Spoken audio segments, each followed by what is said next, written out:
Decimal numbers base 10. Word decimal derive ఎక్కడి నుంచి అయింది? లాటిన్ నుంచి అయింది.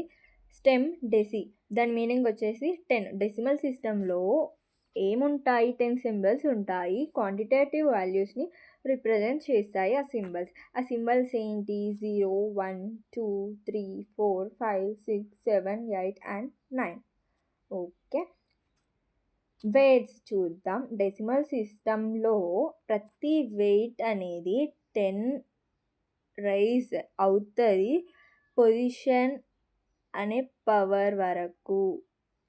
వెయిట్ సింబల్ యొక్క వెయిట్ అనేది పొజిషన్ -1 ఉంది. అక్కడ ఆ సింబల్ యొక్క వెయిట్ ఎంత అంటే 10⁻⁻1. పొజిషన్ ఎక్కడ? -1.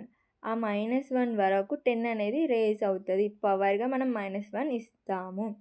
అయితే సింబల్ యొక్క వెయిట్ని కనుక్కోండి. ఇప్పుడు పొజిషన్ 0 కాడ ఇప్పుడు ఏం చేస్తామంటే 10 రాస్తాము. ఈ 10 ఎక్కడ దాకా రైజ్ అవుతుంది అంటే దాని పొజిషన్ వరకు రైజ్ అవుతుంది. దాని పొజిషన్ ఏంటి? 0. 10⁻0. 10 is raised to power of 0.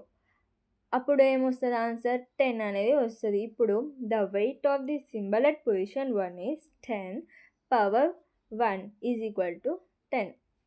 Next binary numbers base 2.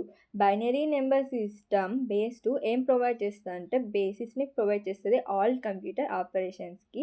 Binary system use చేస్తుంది 2 సింబల్స్ని, ఒకటి 0, ఇంకొకటి 1.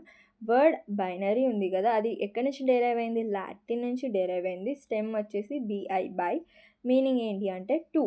వెయిట్స్ చూద్దాం. బైనరీ సిస్టంలో ఈచ్ వెయిట్ దేనికి ఈక్వల్ అవుతుందంటే 2 అనేది రైజ్ అవుతుంది దాని పొజిషన్ వరకు.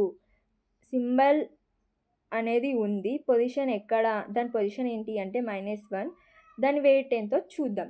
2 అని పెడతాం. దాని పొజిషన్ ఏంటి? -1 కదా, పవర్ కూడా మైనస్ ఇచ్చేస్తాం. 2⁻−1 దాని ఆన్సర్. దాని వెయిట్ అనేది మనకి వచ్చేస్తుంది. నెక్స్ట్ సింబల్ అనేది పొజిషన్ 0 దగ్గర ఉంది. దాని వెయిట్ ఎంత అంటే 2⁻0 ఈక్వల్ టు 1. ఇప్పుడు సింబల్ అనేది పొజిషన్ 1 దగ్గర ఉంది. దాని వెయిట్ ఎంత? 2 పవర్ ఏమి ఇస్తాం మనము? దాని పొజిషన్ని ఇస్తాం. దాని పొజిషన్ ఎంత? సింబల్ పొజిషన్ ఎంత? 1 కదా, 2⁻1 ఇస్తాం. ఆన్సర్ వచ్చేసి 2. బైనరీ నుంచి డెసిమల్కి కన్వర్ట్ చేస్తాము. డెసిమల్ నుంచి బైనరీకి కన్వర్ట్ చేస్తాము.